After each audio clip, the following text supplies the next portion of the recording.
Hello students, my name is Aman Sharma. Today we are going to start the next part of the chapter Language of Chemistry. Before starting, just subscribe to my channel, like and share the videos. Okay, next topic is compounds containing radicals. You remember that a radical is a kind of entity that can be an atom with charge on it or a group of atoms behaving as a single atom with charge on it. So that means चाहे कोई atom हो या फिर group of atoms यानी कोई एक molecule हो पर उसके ऊपर कोई चार्ज होना चाहिए। एटम भी in the form of ion होना चाहिए, उसके ऊपर चार्ज होना चाहिए, तो हम उसे क्या कहते हैं? Radical. For example Na positive, Na के ऊपर क्या चार्ज है? पॉजिटिव। तो ये कुछ एग्जाम्पल्स भी दी हुई हैं। It has a valency which is same as its charge, और उसकी वैलेंसी कितनी होती है? जो हमने पिछले वीडियो में भी पढ़ा था, वैलेंसी सेम एज चार्ज होती है without sign. Valency without sign होती है। पॉजिटिव रेडिकल्स की कुछ examples, sodium positive, potassium positive, ammonium positive. ठीक है, तो ये सारी एग्जांपल्स हैं। नेगेटिव की भी कुछ एग्जांपल्स दी हुई हैं। तो आप देख सकते हो सोडियम जो है एक एटम है, but when we are talking about NH4 positive, ये एक ग्रुप ऑफ एटम्स है। तो चाहे एक एटम हो उसके ऊपर कोई चार्ज हो, चाहे एक group of combination of atoms हो उसके ऊपर एक चार्ज हो, तो ये सारे क्या हैं? आपके radicals. Radicals positive and negative दोनों हो सकते हैं। सो कुछ नेगेटिव की examples: OH negative, Cl negative, so NO3 negative. So ये आपने याद रखनी है एग्जांपल्स। सो ये पॉजिटिव रेडिकल्स हैं, ये नेगेटिव रेडिकल्स के साथ कंबाइन करते हैं और क्या बनता है फिर? Compounds. The formula of such compound can again B obtained by transposing the valencies. तो फॉर्मूला वैसे ही जैसे हम पिछले मेथड से बनाते थे, ट्रांसपोजिंग द वैलेंसीज। वैलेंसीज को ट्रांसपोज कर देंगे, इसकी वैलेंसी उसके पैरों में है, उसकी वैलेंसी दूसरे के पैरों में, वो न्यूमेरिकल सबस्क्रिप्ट की तरह बन जाता है। जैसे Na की वैलेंसी कितनी है? 1, Cl की 1, तो ये NaCl बन जाएगा। लेकिन अगर आपने कॉपर और क्लोरीन को मिलाना है तो ये क्लोरीन के ऊपर कितनी वैलेंसी है? 2, तो Cl के पैरों में चला जाएगा 2, सो CuCl2 बनेगा।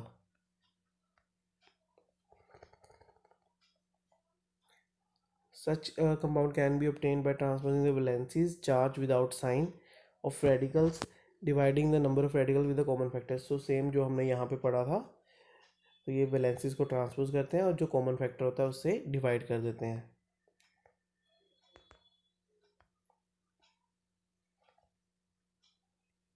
Okay, student, look at this table. Some examples are given below. NaOH, so ये क्या बन जाएगा? Sodium hydroxide NaOH। KNO3, potassium nitrate.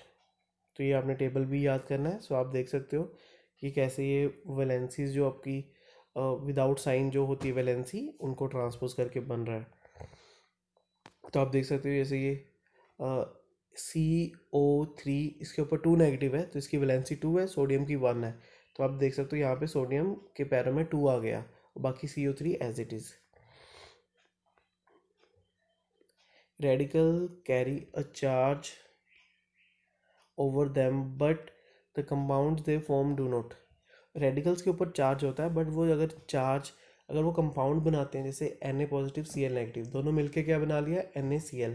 अब ये जो चार्ज पॉजिटिव नेगेटिव है एक दूसरे को कैंसिल आउट कर देता है। दैट मीन्स जो कंपाउंड बना रेडिकल से उसके ऊपर कोई चार्ज नहीं है। Compounds are electrically neutral. So जो कंपाउंड्स है these are electrically neutral. The positive and negative charges must represent compound in such a manner that opposite charges cancel each other. For example aluminium की example दी हुई है Al2SO4 thrice. So positive charge कितना है? 3 × 2 6, and negative charge भी कितना है? 3 × 2 6। So total positive charge ने नेगेटिव चार्ज को कैंसिल कर दिया। So this is your figure 5.1। सो आप देख सकते हो, सो Ca पॉजिटिव, तो इसमें 2 होल दिखाई दे रहे हैं। OH नेगेटिव, नेगेटिव में एक एक्स्ट्रा दिखाई दे रहा है। सो जब ये कंबाइन करेंगे तो पॉजिटिव नेगेटिव कैंसिल आउट कर देंगे। So with the help of diagram they want to clear it. So sodium, क्योंकि पॉजिटिव चार्ज कैसे बनता है, एक इलेक्ट्रॉन डोनेट कर दिया तो यहाँ पे उन्होंने कुछ एम्प्टी स्पेस बना दी। और नेगेटिव चार्ज कैसे बनता है, जब उनके पास एक्सेस ऑफ इलेक्ट्रॉन्स हो। सो CO3 ट्वाइस नेगेटिव, तो वहाँ पे 2 इलेक्ट्रॉन्स बना दिए। तो ये जब ये कंबाइन होगा Na2CO3 का सोडियम कार्बोनेट, सो वो आपका एक न्यूट्रल बनेगा ना, उसमें पॉजिटिव चार्ज है ना नेगेटिव, क्योंकि पॉजिटिव एंड नेगेटिव आपस में कैंसिल हो जाएंगे। Next topic is your chemical equation. A chemical change, chemical reaction is represented by chemical equation. जो आपने chemical changes पढ़े हुए हैं, सो उनकी जो reactions होती हैं हम उन्हें कैसे represent करते हैं, with the help of chemical equation.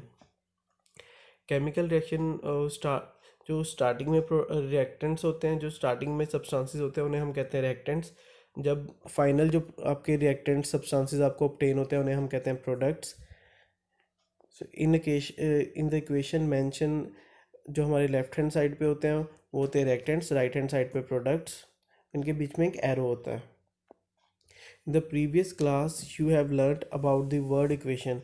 हमने वर्ड इक्वेशन पहले भी पढ़ी हुई है, जिसमें सिर्फ वर्ड नेम होता था कंपाउंड, जैसे sodium plus chlorine gives sodium chloride या NaCl। तो ये हमें सिर्फ वर्ड्स होते हैं, बट यहाँ पे अब हम सिंबल्स भी यूज़ करेंगे कि Na+Cl gives NaCl, sodium chloride. तो जो फाइनल जो बनेगा जैसे NaCl, वो हम फॉर्मूले की बेस में लिखेंगे। Equation using symbols and formula, I guess this is clear. Left hand side पे reactants, then arrow, then right hand side पे products. Na+Cl gives NaCl। So ये जो एरो है उसकी जगह पे हम यूज़ करते हैं word gives. Equation using symbols and formulae.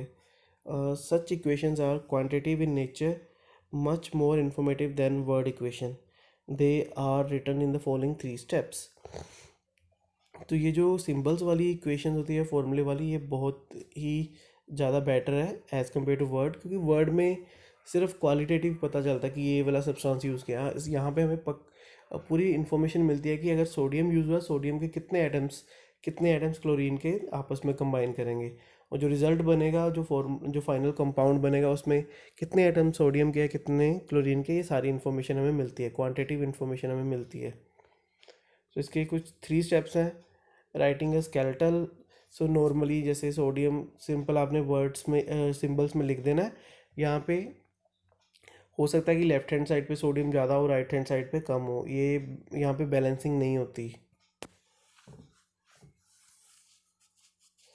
So for example, carbon plus oxygen gives carbon dioxide, but अगर इनसफिशिएंट एयर हो तो ये कार्बन मोनोऑक्साइड भी बन जाती है। That is 2 carbon plus oxygen give carbon monoxide.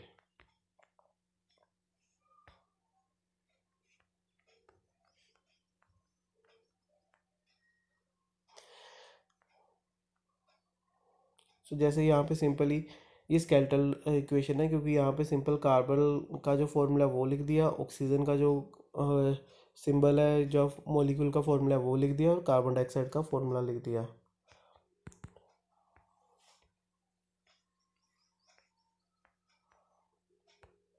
ये कुछ आपको रिएक्शंस भी दी हुई हैं। इन रिएक्शंस में आप एक चीज़ देख सकते हो कि यहाँ पे हो सकता है कि बैलेंसिंग हो सकता है कि ना हो, क्योंकि कई इक्वेशन नेचुरली बैलेंस्ड होती हैं अपने बेसिक फॉर्म में ही। सेकंड रिएक्शन देखो, यहाँ पे लेफ्ट हैंड साइड पे एक नाइट्रोजन है, राइट हैंड साइड पे भी एक नाइट्रोजन है, बट हाइड्रोजन की अगर बात करें 3+2 5, लेफ्ट हैंड साइड पे 3+2 5 हाइड्रोजन है, और राइट हैंड साइड पे भी 5 ही है, तो ये भी बैलेंस्ड ही है। लेकिन थर्ड इक्वेशन की बात करें तो 2 हाइड्रोजन है यहाँ पे, लेकिन राइट हैंड साइड पे एक ही हाइड्रोजन है, यहाँ पे 2 क्लोरीन है, राइट हैंड साइड पे एक ही क्लोरीन है। तो इसका मतलब ये इक्वेशन बैलेंस्ड नहीं है। तो स्केलेटल इक्वेशन जनरली बैलेंस्ड नहीं होती, बट अगर कोई अपनी बेसिक फॉर्म में ही बैलेंस्ड है तो वो बैलेंस होगी। जैसे कुछ एग्जांपल्स यहाँ पे बैलेंस्ड है, कुछ नहीं बैलेंस्ड। तो ये रिएक्शंस आपने याद रखनी है, पर आपको आपने बैलेंसिंग करने के बाद आपको पता चल जाएगा कैसे बैलेंस करनी है। आपने बैलेंस्ड फॉर्म ही याद करनी है। तो बेसिकली जब भी आपको एग्ज़ाम में आएगी बैलेंस्ड रिएक्शन ही आएगी। अगर आपको नॉर्मली कोई रिएक्शन आपने लिखनी भी है एग्जांपल के लिए, तो भी आपने बैलेंस्ड रिएक्शन ही लिखनी है, आपने कभी स्केलेटल रिएक्शन नहीं लिखनी। स्केलेटल रिएक्शन एक स्टेप है कैसे आपने बैलेंस्ड रिएक्शन बनानी है। पहले आपने सिंपल सिंबल्स एंड फॉर्मूलाज लिख दिए तो वो आपकी स्केलेटल होती है आपकी रिएक्शन, स्केलेटल इक्वेशन। सो ये कुछ एग्जांपल्स हैं। Ammonia dissolve in water to form ammonium hydroxide, ये आपने ऐसे ही याद रखनी है। Hydrogen react with chlorine to form hydrogen chloride, ये अभी तो ठीक है, जब मैं आपको बैलेंसिंग सिखा दूंगा थोड़ी देर में तब आपने ये सारी की सारी इक्वेशंस बैलेंस भी कर लेनी है। Hydrogen react with oxygen to form water, hydrogen plus oxygen gives water. Under certain condition nitrogen react with hydrogen to form ammonia. Next is your balancing a chemical equation. According to law of conservation of matter, matter can neither be created nor be destroyed, thus nor atoms. So जो conservation of matter क्या कहता है कि जो matter है ना तो उसे बनाया जा सकता है ना ही कभी डिस्ट्रॉय किया जा सकता है। दैट मीन्स एटम्स को भी ना तो हम बना सकते हैं ना डिस्ट्रॉय कर सकते हैं। As no atoms are lost और gained in a chemical reaction, the number of atoms of each element on the reactant side must be equal to the product side. तो हमने पहले ही बात की। So right hand side and left hand side, left hand side पे जो reactants है अगर उसमें किसी पर्टिकुलर एलिमेंट के 4 एटम हैं तो राइट हैंड साइड पे प्रोडक्ट में भी 4 ही होने चाहिए, ये आप चेंज नहीं कर सकते। तो ये होता है आपका due to law of conservation of matter कि जितने एलिमेंट्स लेफ्ट हैंड साइड पे उतने ही राइट हैंड साइड पे। इसी तरह से हमने बैलेंसिंग करनी है। A chemical equation in which number of atom of each side on the reactant is same as the product side is called a balanced chemical reaction. So जब ये जो आपकी जो लॉ है ये ट्रू होगा, दैट मीन्स जो number of आपके एटम्स है right hand side and left side दोनों इक्वल होंगे तो भी आपकी इक्वेशन बैलेंस्ड इक्वेशन होगी। तो इसके कुछ स्टेप्स हैं।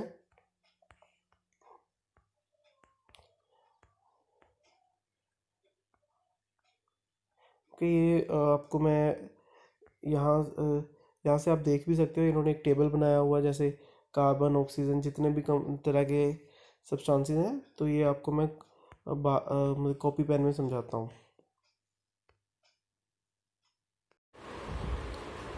Okay students, for balancing a chemical equation first of all we have to count the number of elements, जैसे हमने पहले भी डिस्कस किया था। फॉर एक एग्जांपल दी हुई है। सो हमने जैसे यहाँ पे एरो के यहाँ पे देखने इस साइड वाले जितने एलिमेंट्स हैं और इस साइड कितने एलिमेंट्स हैं।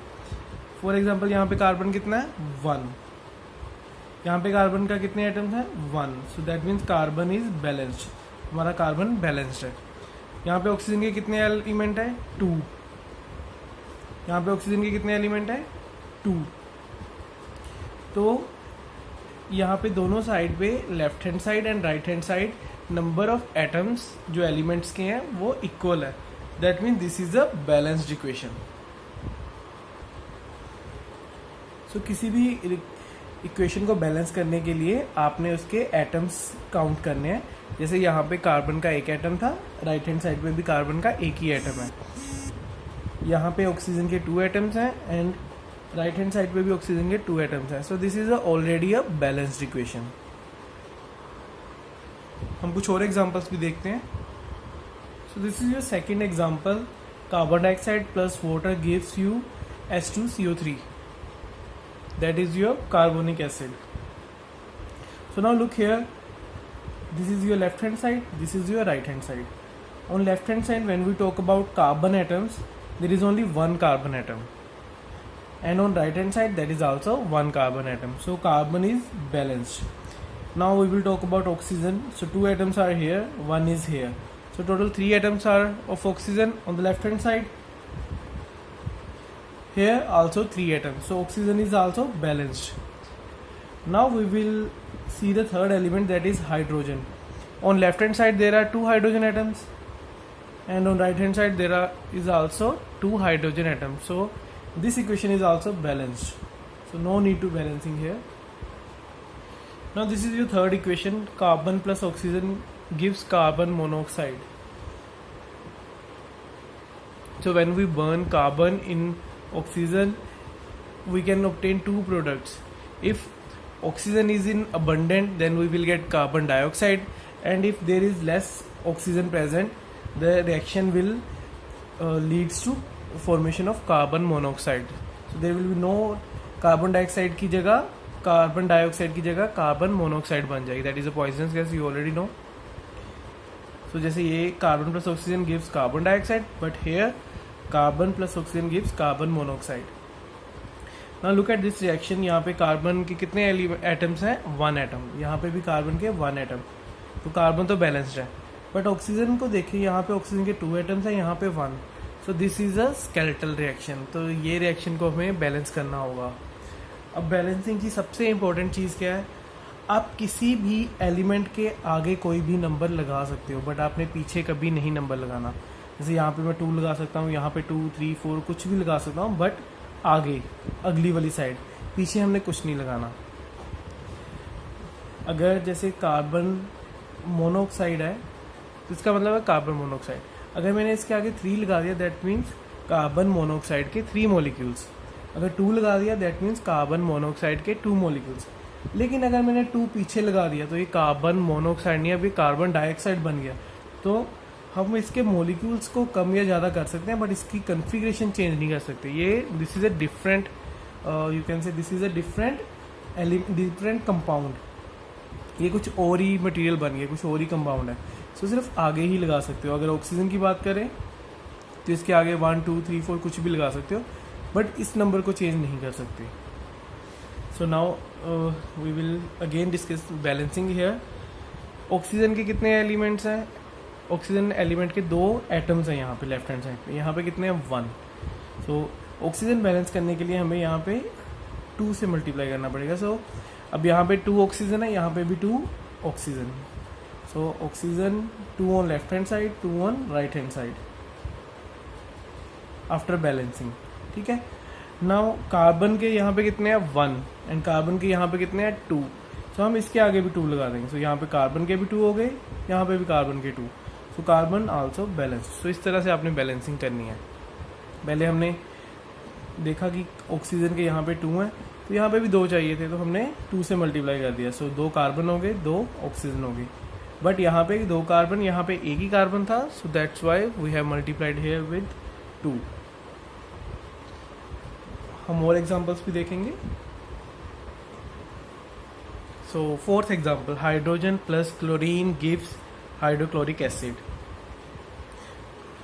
So now we will be counting the atoms. Hydrogen. So on left hand side there are 2 hydrogen atoms, but on right hand side there is only 1. So that means अगर हमें hydrogen को balance करना है, I have to multiply here 2. I have to write here 2. अब now there are 2 hydrogen atoms on the right hand side and 2 hydrogen atoms on the left hand side. So hydrogen is balanced. Now we will look chlorine. So here there are 2 chlorine atoms.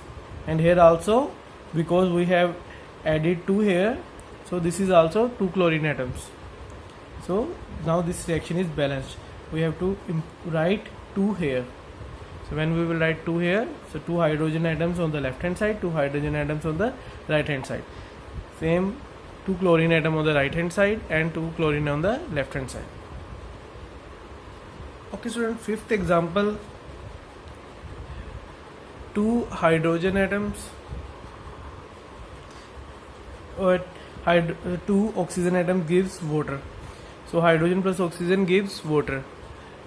So now for balancing, there are 2 hydrogen atoms there also. So hydrogen seems to be balanced.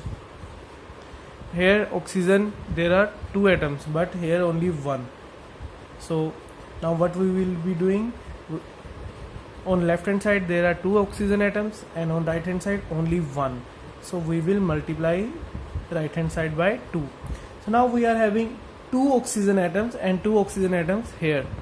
So oxygen on left hand side, right hand side 2. So oxygen is balanced now. But the hydrogen which was earlier balanced, जो पहले balance था आपका hydrogen, now here are 4 hydrogen and here only 2. So 4. तो अभी ये पूरा balance नहीं हुआ. For balancing it we have to multiply here 2. So now this equation is balanced. So first of all hydrogen ऐसे लग रहा था कि बैलेंस्ड है, पर वो एक्चुअल में बैलेंस नहीं था क्योंकि ऑक्सीजन बैलेंस नहीं थी। सो ऑक्सीजन बैलेंस करने के लिए यहाँ पे 2 मल्टीप्लाई हुआ। जैसे ही 2 मल्टीप्लाई हुआ, राइट हैंड साइड पे 4 hydrogen atoms and left hand side पे 2 hydrogen atoms. So we have to write here 2. Now this equation is balanced. Next example, magnesium plus oxygen gives magnesium oxide. So magnesium looks like magnesium is already balanced, but oxygen here 2 atoms, but here only 1. So first of all we will balance oxygen. So here 2, so for that we have to multiply 2 here. So now there are 2 magnesium atoms and 2 oxygen atoms. Oxygen is balanced now, but magnesium 2 on the right hand side but 1 on left hand side. So we will multiply here 2. So now 2 magnesium atoms on the left hand side, 2 on right hand side, 2 oxygen atoms on left hand side and 2 on right hand side. So this is how you have to balance. ठीक है. Next example. Okay, next is this is potassium chlorate gives potassium chloride and oxygen. So this is a decomposition reaction. So on heating, potassium chlorate gives KCl and oxygen. So KCl. So it seems that KCl is already balanced, but here oxygen there are 3 atoms and here only 2. So for balancing oxygen, so हम क्या करेंगे, जो इसके subscript है उसे यहाँ multiply कर देंगे और जिसका जो सबस्क्रिप्ट है उसे यहाँ मल्टीप्लाई कर देंगे, बिकॉज 3 and 2 का एलसीएम कितना होता है 6. दैट मीन्स हम बैलेंसिंग करने के लिए 6 oxygen atom right hand side पे और 6 ही लेफ्ट हैंड साइड पे होने चाहिए. So we will multiply 2 here and 3 here. So oxygen is now balanced. यहाँ पे कितने हैं 6 एंड यहाँ पे भी कितने हैं 6. Now what about KCl, potassium and chlorine? There are 2 potassium, there is only 1. So we will multiply here 2. So 2 potassium here, 2 here, 2 chlorine here and 2 here. So potassium and chlorine is also balanced when we multiply 2 here. Nitrogen plus hydrogen gives ammonia. So on left hand side there are 2 atoms of nitrogen, here only 1, and here 2 atoms of hydrogen and here 3. So we have to balance both the elements, both the atoms. Nitrogen को भी balance करना है and hydrogen को भी. So first of all we will balance nitrogen, because यहाँ पे 2 हैं, तो यहाँ पे 2 बनाने के लिए we will be multiplying here 2. So nitrogen is now balanced. Now what about hydrogen? So here there are 6 hydrogen and here only 2. So we will multiply 3 here. So here left hand side पे भी 6 हो गया hydrogen, यहाँ पे भी 6 हो गए. Okay, next example, sodium carbonate plus HCl give sodium chloride, water and carbon dioxide. So first of all sodium on the left hand side, sodium के कितने एटम्स हैं 2 atoms and on right hand side 1. So पहले तो हमने sodium को भी balance करना है. So for balancing sodium we will write here 2. जैसे मैंने 2 लिखा, sodium is balanced. Sodium balanced हो गया. नाउ क्लोरीन के यहाँ पे कितने एटम्स हो गए 2, बट यहाँ पे कितने हैं 1. So I will write 2 here. So chlorine के भी 2 हो गए, सोडियम की. Chlorine is also balanced. Now third is your hydrogen. So there are 2 atoms of hydrogen here and 2 here. So hydrogen is also balanced. Next is your carbon. So only 1 atom of carbon on the left hand side and 1 on the right hand side. So carbon is also balanced. So now we are left with only oxygen. On left hand side there are 3 oxygen atoms and on right hand side 2 plus 1. There are also 3. So oxygen is also balanced. So now this reaction, this chemical equation is balanced. Okay, बाकी detail steps are also mention in your book. So वहाँ से भी आप help ले सकते हो और directly यहाँ से भी कर सकते हो. सो आपने अगर लॉन्ग मेथड लेना तो आप बुक वाला फॉलो कर सकते हो और डायरेक्टली आप लिख सकते हो. ये सारा, ये जो मैंने टिक वगैरह मारे हैं, ये सारे आप रफ वर्क में साइड पे कर सकते हो, बट ऐसे रिएक्शन के नीचे आपने नहीं करना। So next topic is making a chemical equation more informative. So एक जो बैलेंस केमिकल इक्वेशन आपने लिखी है, अब इससे हम इसे और इन्फॉर्मेटिव बना सकते हैं। यानी अगर कोई भी अननोन आपकी रिएक्शन देखता है, आपकी इक्वेशन देखता है, तो उसे जितनी इन्फॉर्मेशन मिल सकनी है, जितनी ज़्यादा इन्फॉर्मेशन हम प्रोवाइड कर सकें, वो उसे मिल सके। तो इसके कुछ रूल्स हैं। So balance chemical equation tales how many atoms. तो बैलेंस हमें बताते हैं कि कितने एटम्स मॉलिक्यूल साइड में, कितने रिएक्टेंट साइड में। Had you known the masses of atom of different elements, you could have calculated quantities two of these substances. तो बैलेंस इक्वेशन से हम उनकी क्वांटिटीज़, कितनी क्वांटिटी में हमने रिएक्टेंट्स लेने हैं, कितने प्रोडक्ट बनेंगे, सब कुछ कैलकुलेट कर सकते हैं, but that will be in your higher classes.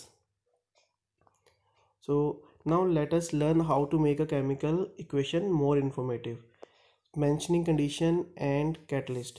सो जो आपका एरो होता है ना, इसके ऊपर हम कैटलिस्ट का नेम भी लिख सकते हैं, कुछ स्पेसिफिक कंडीशन, जैसे कुछ रिएक्शंस हैं सनलाइट में होती हैं, कुछ रिएक्शंस हैं एट किसी पर्टिकुलर टेम्परेचर पे होती है, जैसे 200 to 250 degree Celsius.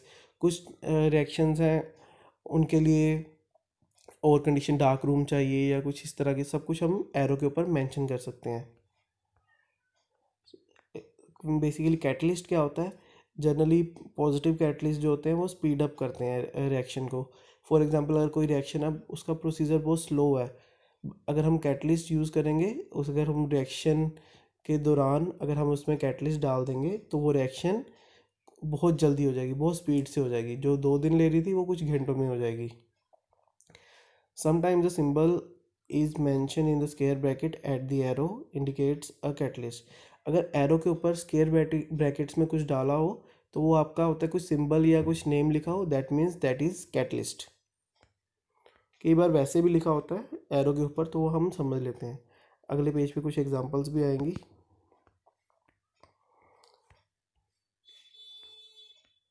Okay, next is mentioning the state of reactant and products. So जो आपके रिएक्टेंट्स एंड जो प्रोडक्ट्स हैं, जैसे सोडियम, अगर वो सॉलिड है तो उसके साथ में हम एस लिख देंगे। सो कैसे मेंशन करते हैं हम, जो भी आपके रिएक्टेंट एंड प्रोडक्ट है उनकी स्टेट मेंशन कर देते हैं। अगर वो सॉलिड है तो एस, अगर लिक्विड स्टेट में है तो एल, अगर गैसियस स्टेट में है तो जी, अगर एक्वस पानी में घुला हुआ है तो ए क्यू एक्वस के लिए। when these substances are used, downward direction for precipitate, upward for gas, and instead of we use S for this and G for this. Okay, so arrows भी हम यूज़ करते हैं। डाउनवर्ड अगर arrow, इसका मतलब precipitate, कोई भी आपने सॉल्यूशंस मिक्स किए हैं लेकिन उसके बाद कोई सॉलिड चीज़ बन जाए और वो नीचे सेटल डाउन हो जाए, तो उसे हम कहते हैं प्रेसिपिटेट बन गया है। सो प्रेसिपिटेशन रिएक्शन जो आपने शायद पढ़ी भी होगी।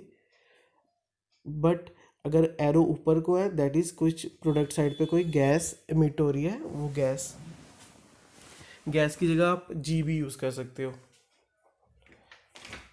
तो प्रोडक्ट साइड पे हम जनरली एरोज यूज़ करते हैं, हम रिएक्टेंट साइड पे जनरली एस या जी यूज़ करते हैं। Next is your mentioning name of colour of a substance. The name and a color of a substance is mentioned if needed below the symbol or formula of the substance. So अगर कोई colour change हो रहा है, तो पहले blue colour था, तो आपने से कोई क्रिस्टल्स हैं पहले ब्लू कलर के, जब आप रिएक्टेंट साइड पे उन्हें लिखोगे तब आप वहाँ पे ब्लू लिखोगे स्मॉल ब्रैकेट्स में। उसके बाद जब वो दूसरी साइड जाएगा, राइट साइड, अगर उसका कलर ब्लू से वाइट हो गया तो वहाँ पे हम वाइट लिखेंगे। सो कि ये हमारी रिएक्शन के दौरान जब प्रोडक्ट, तो ये फॉर मोर इन्फॉर्मेशन हमें देगा हमारी रिएक्शन के बारे में ही। ना कुछ एग्जांपल से समझते हैं। So hydrogen chlorine gives HCl in presence of light. So hydrogen react with chlorine in the presence of light to form hydrogen chloride. So आप देख सकते हो एरो के ऊपर हमने लाइट मेंशन कर दिया, और जो हाइड्रोजन थी वो गैसियस स्टेट में थी तो वहाँ पे जी, जो क्लोरीन थी वो भी गैसियस स्टेट में तो उसके ब्रैकेट में भी जी, और जो HCl है वो भी जी। अब आप सोच रहे होगे कि सर आपने एरो क्यों नहीं मेंशन किया। ओके, एरो हम तब मेंशन करेंगे अगर सपोज दो लिक्विड चीज़ थी लेकिन अब लिक्विड में से कुछ मिक्स करने के बाद कुछ बबल्स आने शुरू हो गए, इसका मतलब वो गैस बाहर इवोल्व हो रही है। ये तो पहले से गैसियस थी, तो हमने एंड में भी गैसियस ही लिखा है। When ignited, a mixture of hydrogen oxygen 2:1 explode to form water vapors. So अगर आप hydrogen gas and oxygen gas लेते हो 2:1 में, इग्नाइट करते हो, थोड़ा सा उसे स्पार्किंग करते हो, तो वो एक्सप्लोड करता है और क्या बनता है, वाटर। जैसे ये नेक्स्ट रिएक्शन आपकी potassium chlorate, when heated at 200 to 300 degree Celsius in the presence of magnesium dioxide as catalyst, oxygen gives oxygen leaving behind a residue of potassium chloride. So आपका सॉलिड पोटाशियम क्लोरेट था CaClO3। तो जब आपने इसे heat किया 200 to 300 degree Celsius, और यहाँ पे हमने क्या यूज़ किया, कैटलिस्ट MnO2, सो मैंगनीज डाइऑक्साइड। तो आप देख सकते हो कैटलिस्ट हमने एरो के नीचे किया है। कई बार ये स्क्वायर ब्रैकेट्स में भी होता है, और एरो के ऊपर क्या आपका टेम्परेचर बता रहा है कि किस टेम्परेचर पे हीट करना है। और स्टार्टिंग में सॉलिड था, उसके बाद KCl आपका रेजिड्यू बच गया, वो भी सॉलिड, और जो ऑक्सीजन है वो गैस एमिट हो रही है, that is your in the gaseous state. आप इसे एरो से भी मेंशन कर सकते थे, अपवर्ड एरो से। Next is carbon dioxide turns lime water milky. So आपने कैल्शियम हाइड्रोक्साइड जो लाइम वाटर है प्लस कार्बन डाइऑक्साइड, तो आपका क्या बन गया, कैल्शियम कार्बोनेट, जो कि मिल्की, उसके नीचे हमने लिख दिया कि मिल्की एंड प्लस वाटर। सो काफ़ी सारी इन्फॉर्मेशन हमें यहाँ से मिल रही है। आप देख सकते हो जो लाइम वाटर था वो आपका एक्वस है, पानी में घुला हुआ है, और जो कार्बन डाइऑक्साइड है वो आपकी गैसियस फॉर्म में है। जो आपका कैल्शियम कार्बोनेट, जिसी की वजह से वो पानी अब आपको मिल्की दिखाई दे रहा है, वो किस फॉर्म में है, सॉलिड में। और जो आपका H2O बना साथ में, वो क्या है, liquid. Burning a piece of magnesium continues to burn in a jar of carbon dioxide, forming white smoky magnesium oxide with black carbon particles. So आपने मैंगनीज लिया, कार्बन डाइऑक्साइड लिया, इसे बर्न किया, तो आपका वाइट कलर का solid MgO, magnesium oxide plus black carbon, तो ये आपका आपके प्रोडक्ट्स हैं। अब हमने इन्फॉर्मेशन क्या प्रोवाइड की, एरो के ऊपर लिखा burn, that means we are burning this. और जो आपका बना है वो सॉलिड बना है, और उसका कलर क्या है, वाइट, मैग्नीशियम ऑक्साइड का। सेम है में कार्बन का कलर क्या है, black. With this your chapter is completed. Write down the copies. Okay, I will be asking for your copies in the upcoming days, so your copies must be completed. Thank you.